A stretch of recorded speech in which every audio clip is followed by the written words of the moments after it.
नमस्कार, एक बार पुनः आप सभी का स्वागत है। तो पिछली कक्षा में अपन ज्वालामुखी आपदा के बारे में पढ़ रहे थे, उसी को अपन इस क्लास में कंटिन्यू करते हैं। आज हम देखेंगे कि ज्वालामुखी के क्या पर्यावरणीय प्रभाव हमें देखने को मिलते हैं। ज्वालामुखी उद्गार से जो भी उससे रिलेटेड जो प्रक्रियाएं होती हैं और ज्वालामुखी उद्गार से कई प्रकार की पर्यावरणीय समस्याएं हमें देखने को मिलती हैं। जैसे एक वर्ड आता है जो कोलैप्स, विस्तार से अपन चर्चा करेंगे जिसके बारे में, उसका निर्माण हो जाता है, सुनामीज आ जाती हैं और मौसम और जलवायु में कुछ परिवर्तन हो जाते हैं, पारिस्थितिकी परिवर्तन भी इसमें देखने को मिलते हैं। तो सबसे पहले हम देखते हैं जो कोलैप्स का निर्माण किस तरीके से होता है। ज्वालामुखी उद्गार के दौरान सामान्य सी बात है, तापमान में वृद्धि होती है जिससे कि जो हिम टोपियां होती हैं उनके नीचे की हिम पिघल जाती है। ज्वालामुखी उद्गार से यहाँ जो हिम टोपियां हैं वो उनके नीचे का जो हिम था वो तापमान बढ़ने से पिघल गया और एक जो विशाल जलराशि है वो उसके नीचे इकट्ठी हो गई। उस स्ट्रक्चर को जो बनी है उसको हम जो कोलैप्स कहते हैं। ये स्थिति तब बनती है जब ज्वालामुखी का उद्गार जो है वो हिम की मोटी चादर के नीचे होता है।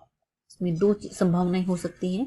पहला है कि यदि ज्वालामुखी उद्गार बहुत ज़्यादा प्रबल होता है और जो निकलने वाला लावा है वो भी ज़्यादा होता है तो हिम चादर जो है वो विस्फोट से उड़ जाती है और जो बर्फ हिम चादर है वो पिघल जाती है।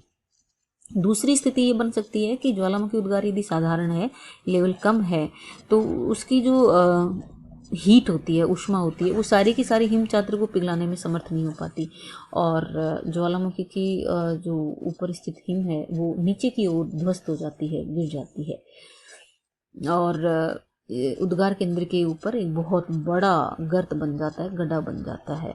लेकिन ये जो गड्ढा है ये अभी भी जो ऊपर की मोटी हिम चादर है उसके नीचे छुपा हुआ है और फिर ज्वालामुखी क्रिया के दौरान जो उष्मा है उससे नीचे जो पिघला हुआ जल है वो इस गड्ढे में इकट्ठा होता रहता है, जिसे ये जो द्रवित जल होता है इसी को हम जो कोलैप्स कहते हैं।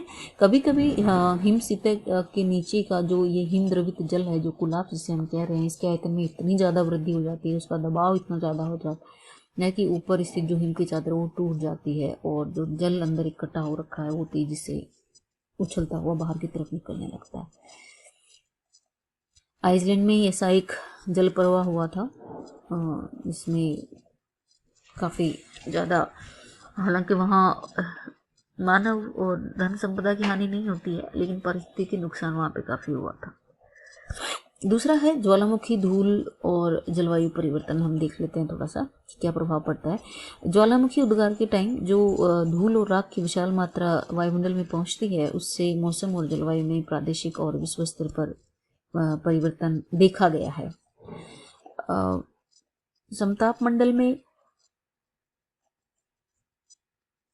चाहे किसी भी स्रोत से धूल कण जो पहुंचते हैं, चाहे वो ज्वालामुखी उद्गीरण से हो या कोई और रीजन हो, उसका जो धूली आवरण का निर्माण हो जाता है उससे निचले वायुमंडल और क्षोभमंडल का और जो धरातली सतह है उसके तापमान में गिरावट आती है, क्योंकि धूल के कण जो फैल गए हैं समताप मंडल में उनके कारण आने वाली जो सौर विकिरण होती है उनकी मात्रा कम हो जाती है। और दूसरा कारण है कि समताप मंडल में जो धूली आवरण हो गया उससे जो बहिर्गामी दीर्घ तरंग विकिरण वो भी ऊष्मा के क्षय में बाधा उत्पन्न नहीं करता है, तो जाने वाले को वो जो विकिरणें टकरा के धरातल से जा रही हैं उनको वो डिस्टर्ब कर नहीं रहा और आने वाले विकिरणों को कर रहा है, तो ओब्वियसली फिर ये तापमान गिरता ही है। हरित गृह प्रभाव को भी ये धूली आवरण जो है वो कम करता है। ये बेंजामिन फ्रैंकलिन वैज्ञानिक हुए हैं, उन्होंने ज्वालामुखी क्रिया का मौसम और जलवायु से घनिष्ठ संबंध बताया। उन्होंने 1783 में आइसलैंड में लाकी ज्वालामुखी जो विस्फोट हुआ था उसके बाद उन्होंने बताया था कि तापमान काफ़ी कम हो गया था, ठंड बढ़ गई थी। तो यदि कोई प्रबल ज्वालामुखी विस्फोट होता है तो उसका जो इफ़ेक्ट है वो लगभग 7 सालों तक बना रहता है। उत्तरी गोलार्ध का जो शीतलन देखा गया है 1950 के बाद से, उसका कारण ज्वालामुखी क्रिया में जो वृद्धि हुई है उसी को माना गया है। जो क्रकटोआ ज्वालामुखी का विस्फोट है वो इसका एक अच्छा एग्जाम्पल है। तापमान में काफ़ी गिरावट आई थी। और आसपास घोर अंधेरा छा गया था क्योंकि धूलि और राख कण की अपार राशि थी जो सूर्य के आसपास कई दिनों तक देखने को मिली थी। पिछले मुझे ठीक से याद नहीं आ रहा है, 4-5 साल पहले भी एक बार ऐसा विस्फोट हुआ था ज्वालामुखी में। तो काफ़ी दिनों तक वो जो वायुयान की सेवाएं हैं वो बाधित रही थी क्योंकि इतना अंधेरा वहाँ पे छा गया था। दूसरा और हम देखते हैं कि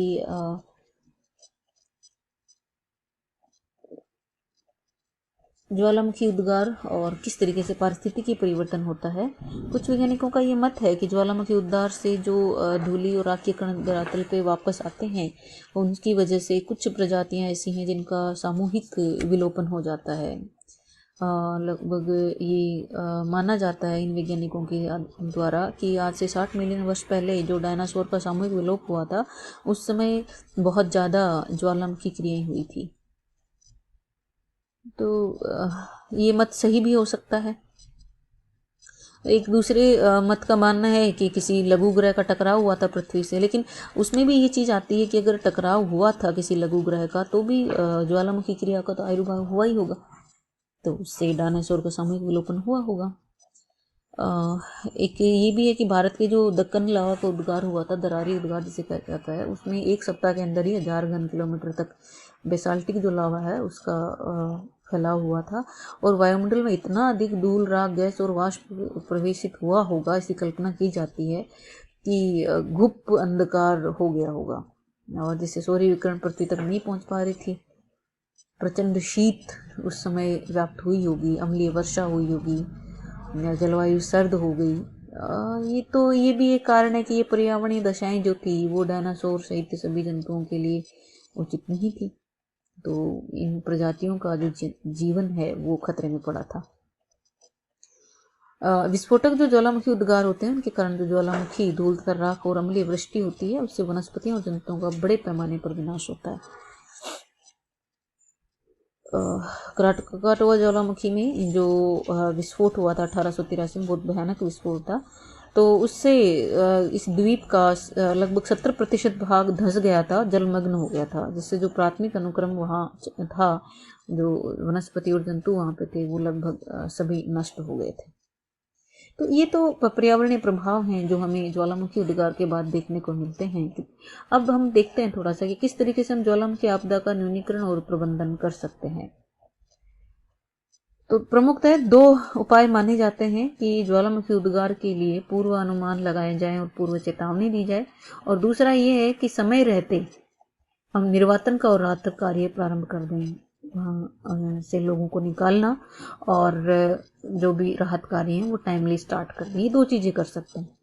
तो ज्वालामुखी उद्गार को ना तो हम रोक सकते हैं, ना ही हम वहाँ पे जो संपत्तियां उनको नष्ट होने से बच सकते हैं, परंतु यदि हम थोड़ा सा अनुमान लगा लें समय रहते, ऐसी कोई प्रक्रिया हम इजाद कर पाएँ कि जिससे हमें पता लगे कि ज्वालामुखी आने वाला है, तो हम चेतावनी दे करके प्रभावित होने वाले लोगों तक पहुंचा सकते हैं और जो संभावित आपदा से प्रभावित होने वाले लोगों को वहां से हटा सकते हैं, निर्वातन का काम कर सकते हैं, सुरक्षित स्थानों पर पहुंचा सकते हैं, तो मानव जीवन हम जरूर बचा सकते हैं।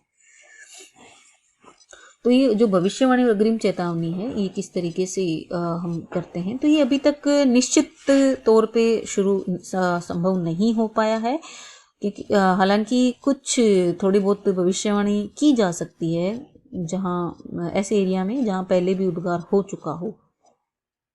तो ये कैसे कर सकते हैं, तो एक तो ये तरीका है, ये संभावित उद्गार वाले जो भी क्षेत्र हैं वहाँ भूकंपीय घटनाएं जितनी भी होती हैं उनका नियमित मापन करते रहें और वैसे देखें भूकंप का और ज्वालामुखी का वहाँ पे क्या पैटर्न देखने में आ रहा है, तो उसके आधार पे हम जब भी प्रबल गैसों के प्रभाव में मैग्मा ऊपर उठेगा तो उस स्थान पे थोड़ा बहुत कंपन होता है, तो उस कंपन को आवृत्ति और तीव्रता में वृद्धि होने पर हम अनुमान लगा सकते हैं कि वहाँ ज्वालामुखी फट सकता है।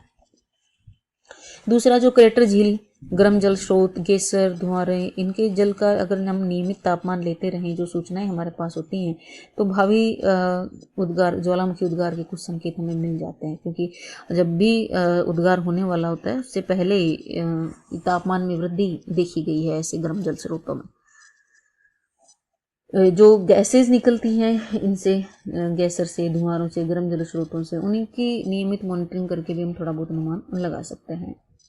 इसके अलावा जो स्थानीय गुरुत्व और चुंबकीय क्षेत्र है उसके मापन से जो परिणाम प्राप्त होते हैं उनसे भी पूर्व कथन में सहायता मिलती है।